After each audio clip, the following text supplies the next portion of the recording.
Now, I want to now cover I want to essentially talk about what you feel is opportunities beyond what we discussed for potential developers to look at this year into next year, like kind of what's also out there that we should be discussing or paying attention to that some others Well, maybe let- might not be. yes. Well, let me also say that I'm about to cross into my fifth year of having my own company Mhm. and running my own development management consulting business, and which kind of started. I figured I would go out and start as a development company. Right. Well, that requires a huge pocket of money. Yeah.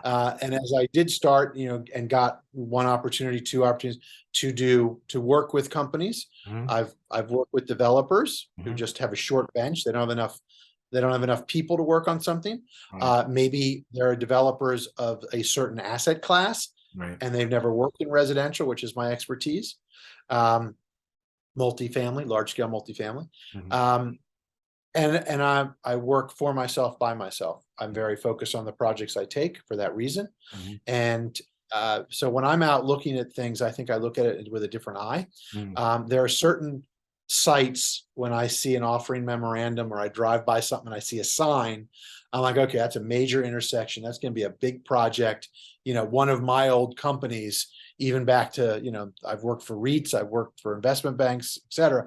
They're going to go after that. That is a major site.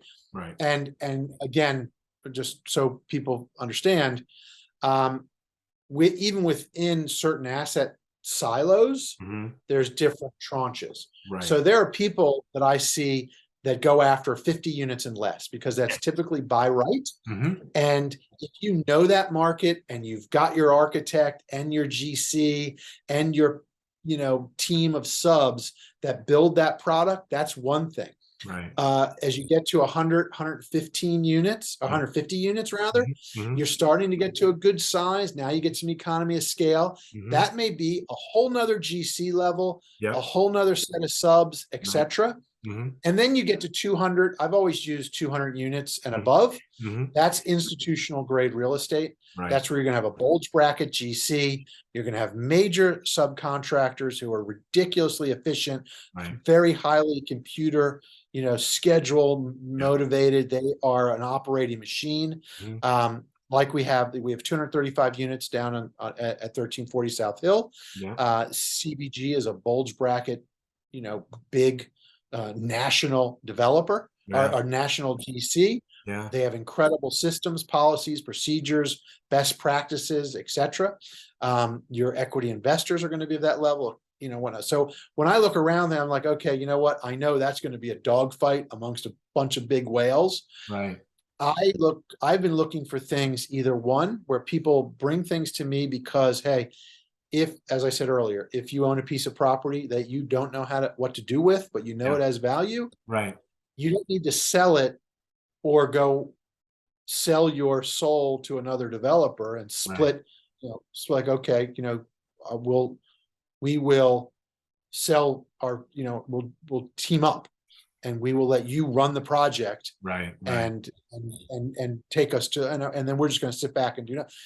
I offer people the option of, hey, you can keep the property, we can develop the property for you, Right. and you may get a limited partner Right. and a loan, depending on how much the value is or what kind of, how much further equity you may bring to the table, additional capital infusion that the family or existing ownership makes. Right. So I've also been trying to look at those things that I think are complicated and maybe people drive by thinking like, no friggin' way am I looking at that thing. Right. Well, okay, it's like, oh, the power lines are running right along the edge of the property. Well, Mm. because of LADWP safe practices, you can't put a piece of equipment within 10 feet of a power line. Right. So you got to think of, okay, my site might be this wide, but I can only build this much. Mm. And when you think of building below grade, I can't go down and then, expand and, Mm. make a balloon below grade. Just, we're Right. not miners. We go Right. straight down and we dig out a bathtub. Right. So I think there's great opportunities in those things that maybe people are overlooking. Mm. I think, also looking where not everybody else wants to be. I think a gorgeous site, on the west side or in Santa Monica, even with a difficult jurisdiction, it's, known to be difficult. I don't Yeah. personally have experience in Santa Monica, but known to be difficult. Right. People may say, oh, I don't want to get in the 10-year headache with all the residents because they will be in your face. Yes. Well, you know what? Maybe it's worth doing a little digging in that and really understanding, is it going to really, well, it backs to an office building and then do a retail, there's not really residential adjacent. It's not going to create, so I think those people who look at those different, more complicated deals can find opportunity. Anything that's not vanilla is do it. And then just certain jurisdictions that are, where is the next path of travel? I know just by following the news, CIM has been doing a lot of work in the Adams Boulevard corridor. Yes. Mostly because the principal's there, and my old boss specifically was like, look, this could be a phenomenal place to live. Right. If it had a little more oomph, and let's, and things are affordable. Let's go gobble up a couple, sites that face the street, and let's turn the place around. Yeah. And,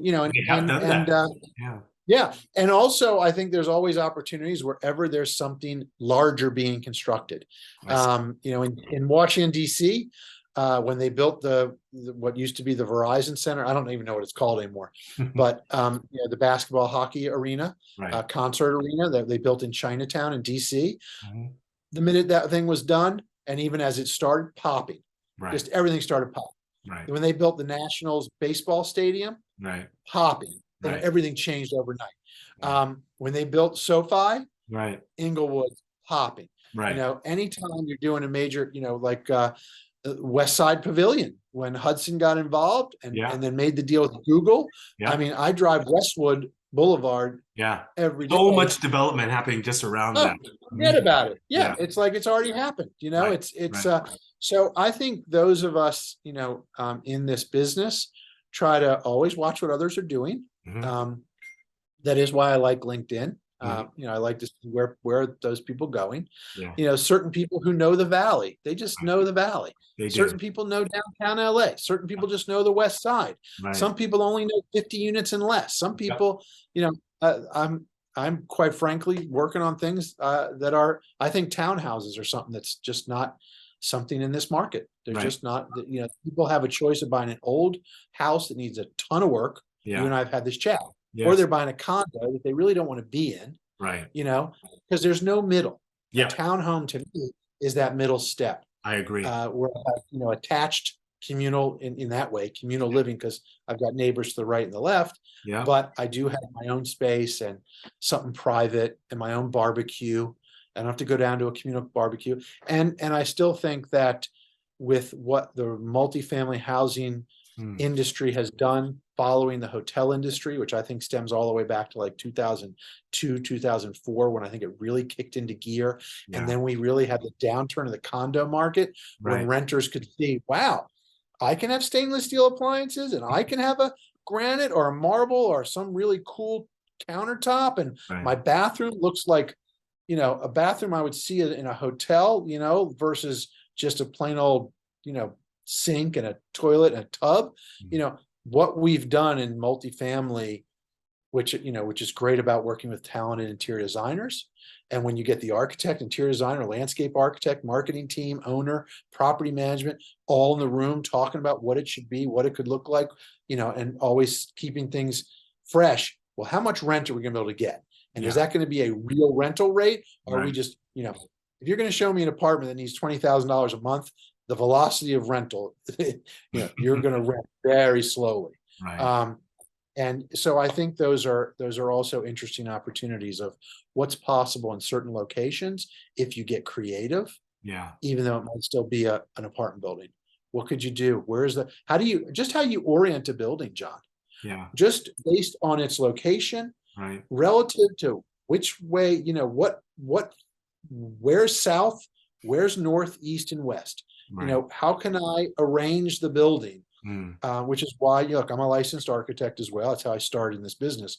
So I love, and when I look at a site that I think is challenging, I'll spend, entire weekend sketching, looking at this. I'll go walk the site 3-4 times. I'm Wow. looking up in the air as much as I'm looking at what's around Yeah. and trying to figure out, okay, where would I enter? Where is, you got, and working with a lot of phenomenal management people, asset managers. When Yeah. you think about that, if somebody can think forward enough to say, okay, if I build this building, what does the leasing tour look like? Curb to curb. By the Right. time someone walks in the building and leaves the Yeah. building, Yeah. what are they going to experience? Well, how is the building designed? Where is the best place for retail? Where would a garage entrance want to be? How do you get trash out of the building? How does Right. someone move in the building? How does someone move out of the building? All those things I try to consider. So when I say, okay, I can do this many units, and because of so many units, I need so many parking spaces, Right. and you're balancing above grade, below grade. That's where people are going to find opportunity right now, is they're going to have to, really use some smart thinking and be creative. And that's what there are some awesome architects in this city. You don't have to leave Los Angeles to find wicked talent. And that's also really fun too.